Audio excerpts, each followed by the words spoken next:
Hi everyone, it's Claire. I've been asked for a video of recommendation of books in English. So first of all, I apologize for my very bad accent, but I really want to share my passion, and it's a pleasure for me to make a video in English. So let's begin. So first of all, in the Tarot Arthurian, I have added at the end some books, not all the books I've read, but some books. And some of these books are about, of course, the Arthurian legend. Let me show you. So you've got a little bit more, no, something like 2 pages of recommendations. Some of these books were written in English, so I will show them. Then you can find them in English. Some were written in Old French, and I have checked for all the books if I can find English versions, and I have found some, so I will put a sticker on the video to show you an example of these translations. Of course, I have not read them, so I can't tell you if the translation is easy to read, is well done. I think that I imagine it's easier to read it in English than for us in French, because in French you've got something very old. The translators kept a sort of old way of speaking in the books, so I think maybe the English or American translators made something more modern and so easier to read. And also the books that doesn't exist in English, I won't talk about them, but I will show you five books. I will show you 5 books. So first of all, the books in English. So there are 2 types of, there are many types of books I have read on Arthurian legend. I have read books of translation of old stories. I have read books from the beginning and then at the late Middle Age. I have read books of analysis, and I have read books that made me dream. So there are some English English books of romance that exist, so I won't talk about these books because I'm sure you know them. First of all, the most beautiful illustrated book on the subject is this one. It is a book written by John Matthews, and I am a huge fan of John Matthews. In his Arthurian Tarot, he more insists on the Celtic heritage of the Arthurian Tarot. In mine, it's more the Middle Age heritage. And in this one, you have more a medieval feeling. And you will see, I'll show you, it is just stunning. The book is stunning, the writing is easy to read. So if you have not too much time to read and you prefer just having a good moment with the Arthurian legend, you can discover also some part of the legend that is not that known and that you can find in the tarot too. And I'll show you. Look how beautiful it is. The illustrator is where are the names?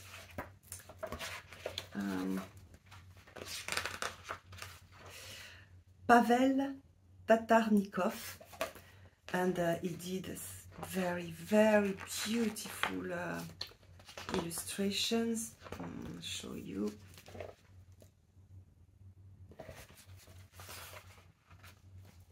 This one. So I highly recommend this book.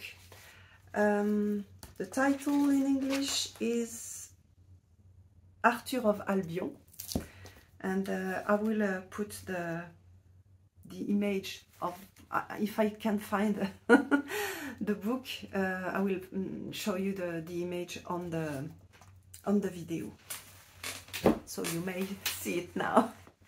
So the second book is the opposite. It is more a working book. It's not as easy to read, and also it is very, very long. So you've got, how many pages?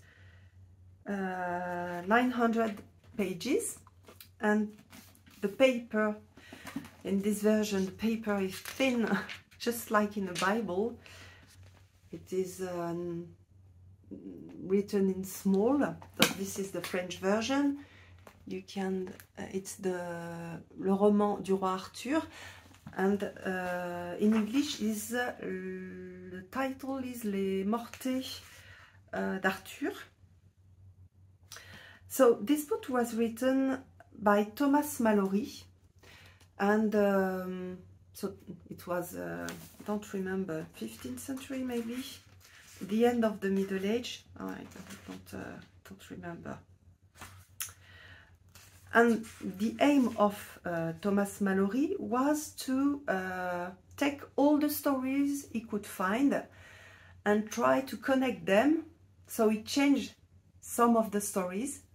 He decided to take a version of a story more than another one, to make something coherent, to make something easy to read. No, not easy, but where you can find, like we are used to, something logical. So there's this, and then you can say, then you've got this story, and then you've got a link between the stories, and the characters remain the same. They've got the same character, they've got the same way of behaving from the beginning to the end. So you've got the bad ones, the good ones. You of course you see the main focus is on the knights, but you've got also the ladies, and some of the vision of the ladies are more they are like at the beginning of the Renaissance, so it's quite misogyn because it was written by men. So I think this one is very interesting, not to read from the beginning to the end, but you've got at the end all the titles, and most of the titles is they are how this knight did that, how this knight did that, how Mr. Met this one, and how Mr. Perceval did that thing, and things like that. So what I did with this book is not reading everything.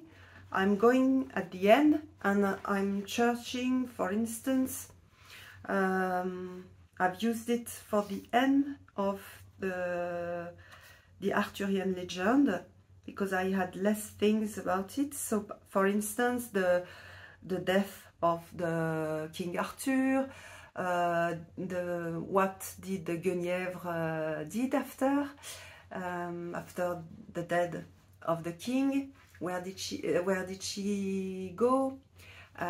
So this is what I use for the end of the quest, and yeah.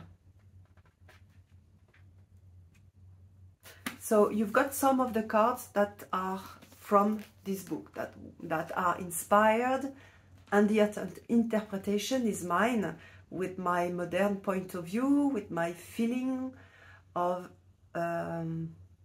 what the Arthurian legend means to me today.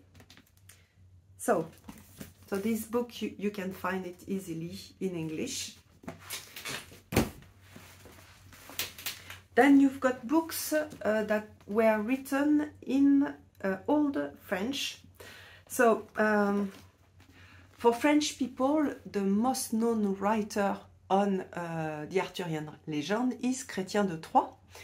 We study this type of books, the books of Chrétien de Troyes at school when we are young, and it's my main inspiration, because you've got lots of marvelous things, lot of magical horses, you've got magical horses, you've got fae, you've got very mystical places. You don't know where you are exactly between life and death, and but this is how Avalon is.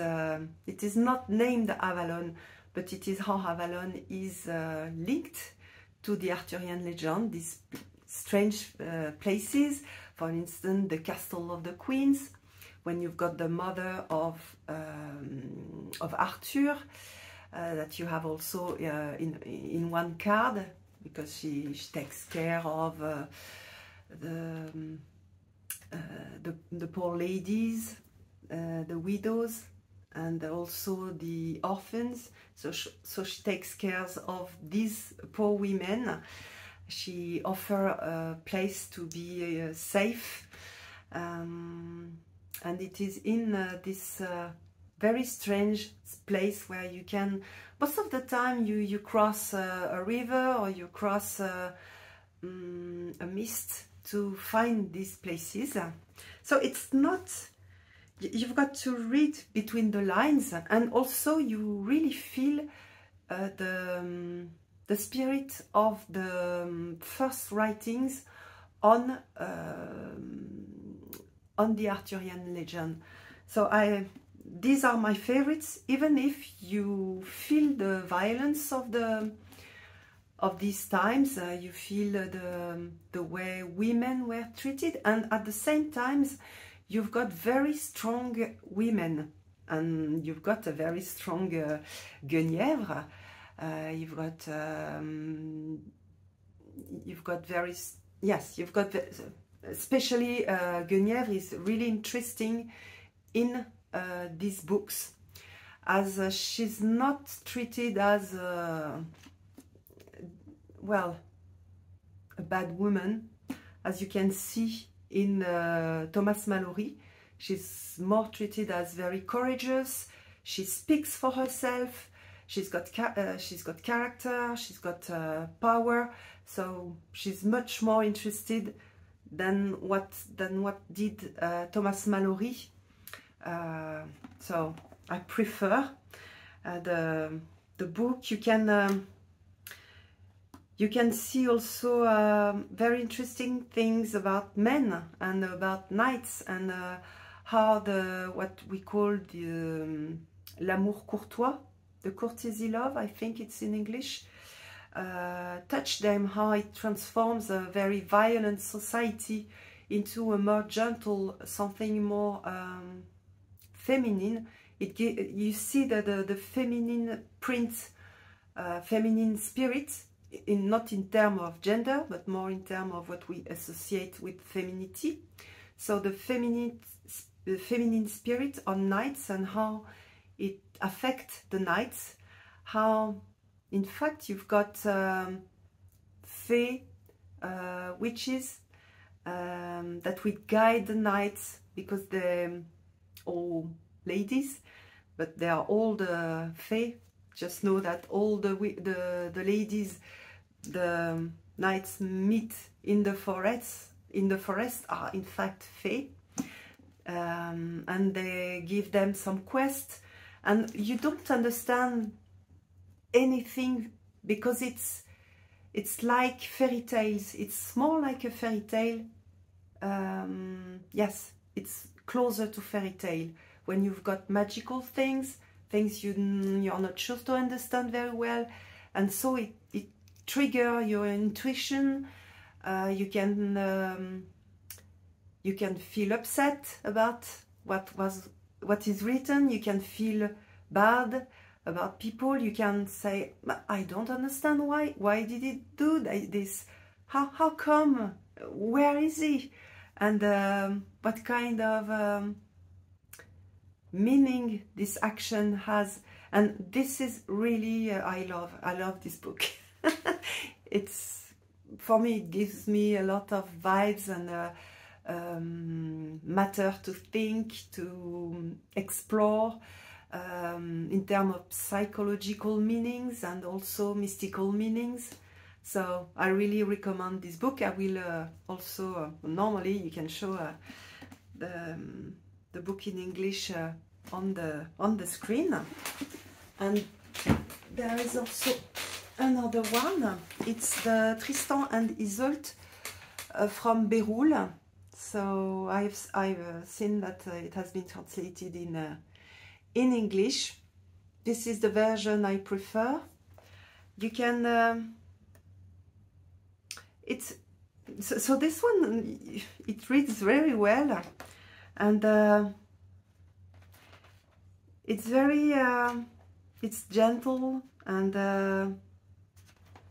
it's a very it's more easy to read, and I found this story, this love story, very interesting, and yes, it's quite a dreamy world. And also we all know the story of Tristan and Isolde, and reading the story, the original story, is something very, very cool.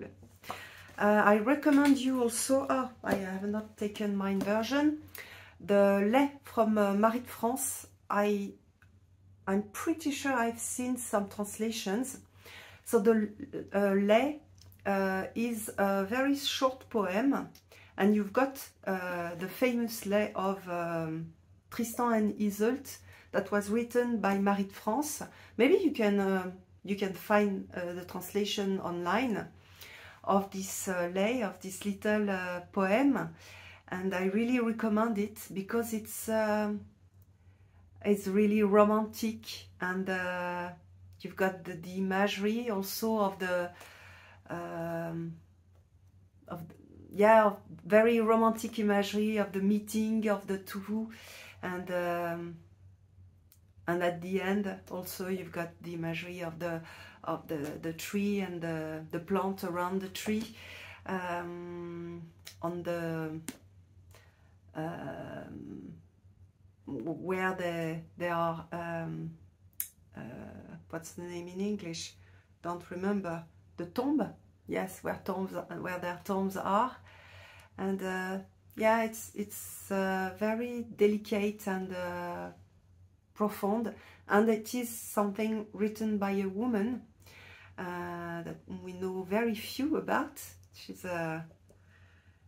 She was born, I think she was born in France, Marie de France. Why do I show you this book?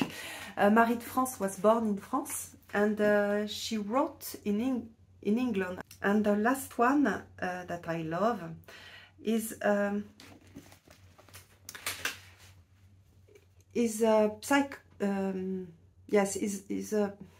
focus on psychological meaning of the Grail legend, written by Marie-Louise von France, from the work she did with Emma Jung.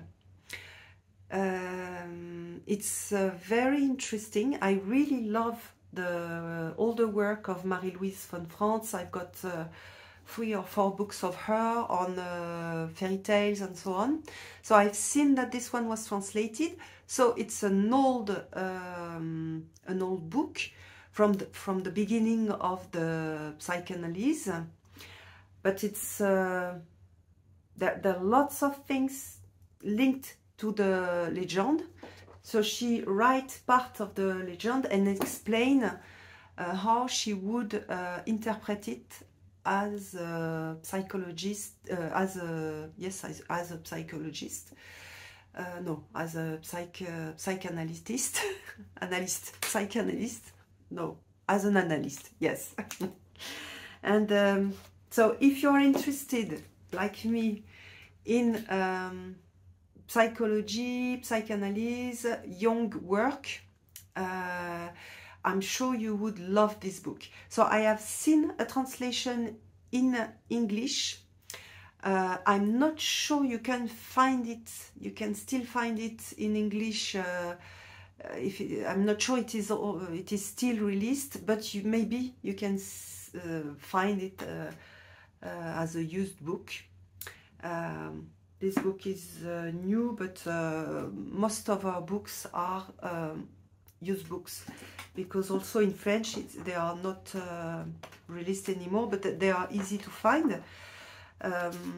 So you can find things like, for instance, there is an analysis of Merlin. Who is Merlin? You've got things about the Grail, about Percival. There are lots of things on Percival that are really, really, really interesting, and you better understand this book when you read this. And then, I mean, just keep your critical mind when you read this type of books. You can be surprised or maybe disagree with some of the interpretations, but it's a way to open your critical mind and to give you some ideas to work on. And sometimes say, oh yes, it's exactly what I felt, but I didn't have the words, or it gives you some details that maybe you didn't see, and then it makes you think. And I really love this type of books. So here's my last recommendation. I hope you enjoyed this video, and you can share it if you want, because I have not my channel is not recommended in English, of course, because I make most of my videos in French. So don't hesitate to recommend the video for people to find it if they want some recommendations. And I hope you are doing well, and I see you maybe for another video in English. Who knows? Bye bye.